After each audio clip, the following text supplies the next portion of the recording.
नमस्कार। ब्राह्मण इंटरनेशनल के खास प्रोग्राम ब्राह्मण संघ संवाद में एक बार फिर से आपका स्वागत है। मैं हूं पंकज उपाध्याय, आप देख रहे हैं ब्राह्मण संघ संवाद। आज बात करेंगे श्रीमान अनुराग पुनेठा जी से। आप मीडिया कंट्रोलर हैं इंदिरा गांधी राष्ट्रीय कला केंद्र के।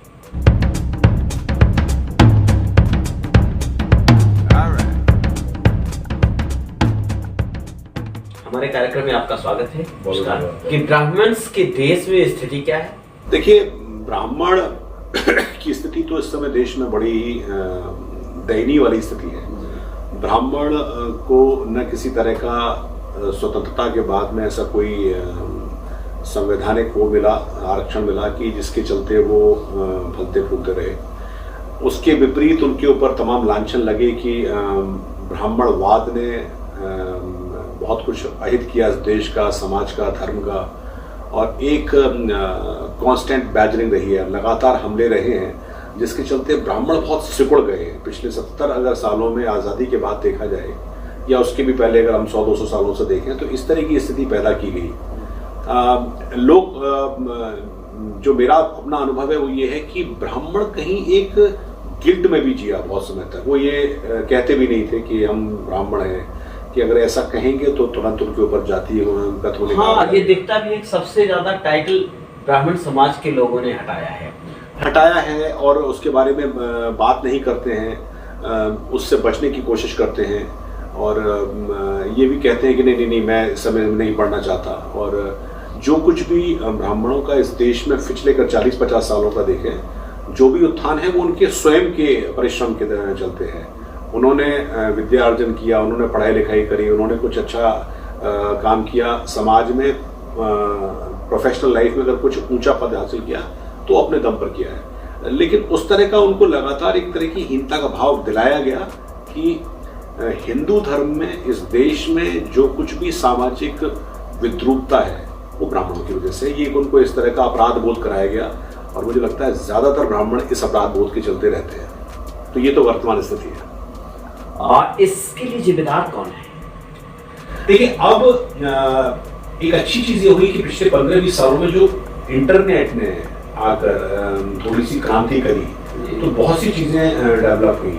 अब ये आम लोगों को पता है कि इस देश की सामाजिक ताने बाने को बुनने के लिए मैकॉले की थ्योरी से लेकर बाद में एक विचार वर्ग ने, वामपंथ ने इसको लेकर बड़ा टारगेट किया कि अगर हिंदुस्तान के उस सिस्टम को तोड़ना है, हिंदुस्तान को तोड़ना है तो उसके सांस्कृतिक ढांचे को तहस नहस करना जरूरी है। और उसके केंद्र में बैठा हुआ ब्राह्मण को अगर आप टारगेट करेंगे, उसके केंद्र में बैठे हुए परिवार को आप टारगेट करेंगे तो हिंदुस्तान को, भारत को तोड़ना आसान होगा। ये अब ओपन डॉक्यूमेंट्स हैं, अब आप जाइए तो आपको पढ़ने को मिलेगा। दुनिया के तमाम रिसर्चर्स, स्कॉलर्स इस पर लिखते हैं, किताबों पर बात करते हैं। अब तो यूट्यूब ने क्रांति कर दी है, यूट्यूब पर बहुत से ऐसे वीडियो मिल जाएंगे जिसमें टारगेट किया गया कि ब्राह्मण इसमें इसके जिम्मेदार हैं। मतलब जातिगत जितनी भी असमानताएं हुई हैं उसके जिम्मेदार ब्राह्मण हैं। और इस तरह की कहानियां, इस तरह के किस्से, इस तरह की रिपोर्ट्स प्रेस में, फिल्मों के जरिए एसेंचुएट की गई और उसके चलते ब्राह्मण अपराध बोध में गया। ये बात मेरे से मैं पहले कह चुका हूँ, ये रही है। अब स्थिति इसके पीछे हम कह सकते हैं कि एक बड़ा टारगेटेड कैंपेन था, विशिएटेड टारगेट कैंपेन था भारत के सामाजिक ताने बाने को तोड़ना है। जैसे कुछ लोग कहते हैं कि हमने बचपन से, या किसी भी आदमी ने बचपन से, चाहे पुराणों में चाहे ऐतिहासिक किताबों में अगर पढ़ा हो तो आमतौर पर यही है कि ब्राह्मण कभी भी कोई बहुत संपन्न, बहुत क्रूर, अय्याश, इस तरह का कभी कोई कैरेक्टर नहीं मिलता है। पौराणिक कथाओं में ब्राह्मण हमेशा दरिद्र मिलेगा, विप्र मिलेगा, सिर्फ अपना काम करेगा। उसका काम क्या है? समाज में धर्म को स्थापित करना, ये उसका काम था। लेकिन पिछले कई शताब्दियों में, पिछले कई हजार सालों में ये बड़ा टारगेट हुआ और उसी के चलते हैं कि ब्राह्मण अपने आप को एक तरह से कहें कि आप तो दरिद्री महसूस करते हैं। हाँ बिल्कुल। एक ताहिर उत्तर भारत के शुरुआती स्थान पे बड़ा अच्छा शासन रहा है। विदेशी आक्रमण का उसने खूब जवाब दिया। कहीं इतिहास नहीं, जो जीता वही सिकंदर, ये नाम आता है, इतिहास पढ़ाया जाता है।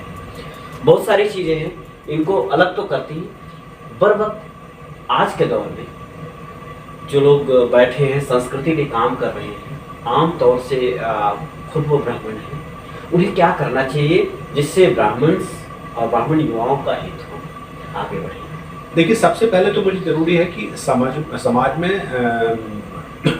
एक समरूपता लाने के लिए ब्राह्मण ही ये काम कर सकते हैं कि वो कुछ आगे बढ़कर न सिर्फ इस दायित्व को निभाएं कि बाकी जातियों में उनके चलते जो कुछ भी गलतफहमी पैदा हुई उसको दूर करने का काम भी ब्राह्मण करें। पहली बात तो ये जरूरी है, क्योंकि बाकी जातियों में ब्राह्मण को लेकर एक तरह का दुष्प्रचार कर दिया गया और वो कहीं ना कहीं मस्तिष्क में बैठा हुआ है। हाँ, जो पैरामीटर सेट हो गया, कैसे हटाए लोग? उसको हटाने के लिए जरूरी कोशिश मुझे लगता है कि समस्त लोगों को करनी होगी। पहली बात तो ये कि बहुत अच्छा जरूरी ये है कि पहले ज्ञान हो, लोग बात जाएं बताएं कि देखिए कभी भी ब्राह्मणों ने ऐसा नहीं किया। पौराणिक ग्रंथों को लेकर जो तोड़ मरोड़ कर जो चीज़ें पेश की जाती हैं उसका खंडन जरूरी है, वो ब्राह्मण समाज करे।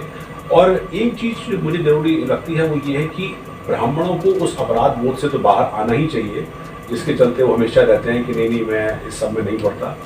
आप जातिगत भेदभाव बिल्कुल मत करिए, लेकिन अपनी धर्म, जाति, अपने संस्कार को के प्रति किसी तरह का अपराध बोध नहीं होना चाहिए। बिल्कुल। आपको क्या लगता है, व्यक्तिगत तौर से आप क्या समझ पाते हैं कि ब्राह्मण हित को सबसे ज़्यादा नज़रअंदाज कौन करता है? ब्राह्मण नेता, ब्राह्मण संगठन चलाने वाले, या तीसरा पक्ष? ब्राह्मण खुद अपने धर्म को लेकर उतने सचेत नहीं है और उन्होंने अपना सामान्यीकरण कर लिया है और अपने अंदर, जैसा मैं पहले भी कह चुका हूँ कि एक अपराध बोध के चलते रहते हैं, वो बहुत ज़्यादा कहते नहीं है और बस अपने दम पर, अपनी ही मेहनत से, अपने ही परिश्रम के जरिए वो कुछ करने की कोशिश। अच्छा, कई बार सुरेश रैना जैसे लोग कहने की कोशिश भी करते हैं, मैं भी ब्राह्मण, तुमको भी टारगेट किया जाता है पूरे देश में। देखिए, यही कैंपेन है। ये अभी तो फिर भी थोड़ा सा पिछले कुछ 5-6 सालों में जागरूकता आई है। लोग अब कहने लगे कि नहीं हम भी ब्राह्मण हैं और ब्राह्मण होना कोई अपराध नहीं है। हमारा काम समाज में, हमारे पुरखों का काम, ब्राह्मण का काम समाज में ये काम था। अगर कुछ गलतियां ब्राह्मण समाज से हुई हैं किसी और जाति के लिए तो उसको दूर करने का काम है, लेकिन ऐसा नहीं है कि उसके चलते पूरी सब एक जाति को आपने लगातार टारगेट करके रखा। इसका काम तोड़ने का होता है। लेकिन अब कुछ लोग कहने लगे हैं, लेकिन टारगेट जो आप बता रही है, अगर सुरेश रैना ब्राह्मण कहते हैं और उसको टारगेट किया जाता है, तो ये वही लोग हैं जिनको इस जातिगत खाई से फायदा पहुंचता है। आप जिस व्यवसाय में हैं, मीडिया कर्मी हैं और बड़ा अच्छा सिस्टम है, बड़े 10 को तक की सेवा दिया है आपने, इसमें ब्राह्मण युवा अपना भविष्य कैसे तलाशे और उनके लिए क्या हो सकता है? देखिए, मेरा तो भी यही कहना है कि मैं तो सिर्फ इतना ही कह सकता हूँ कि ब्राह्मणों ने अभी तक अपने ही कंधों के दम पर, अपनी बुद्धि के दम पर ही सब कुछ हासिल किया है। ज़्यादातर जो मेरा अपना अनुभव है अपनी उम्र का, या मैं जो देखता हूँ पिछले 70 सालों में, तो पहले तो अपने पर भरोसा रखें। ज्ञान अर्जन हमारी पूंजी रही है, तो ज्ञान अर्जन करें। सरकार से बहुत कोशिश, उम्मीद होगी, इसकी मुझे अभी उम्मीद लगती नहीं, और उस समय जाने से क्या होगा कि वो फिर वैमनस्यता आएगी।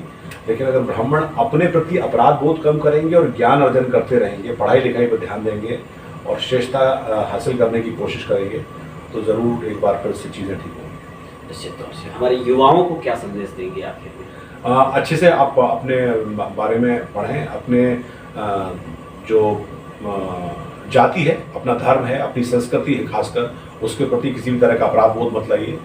समाज में एक रूपता कैसे आए, समरसता कैसे आए, ब्राह्मणत्व को लेकर जो कुछ भी दुराचार है, दुष्प्रचार है, उसको दूर करने की जो कुछ भी कोशिश हो सकती है वो आप दूर करने की कोशिश करिए।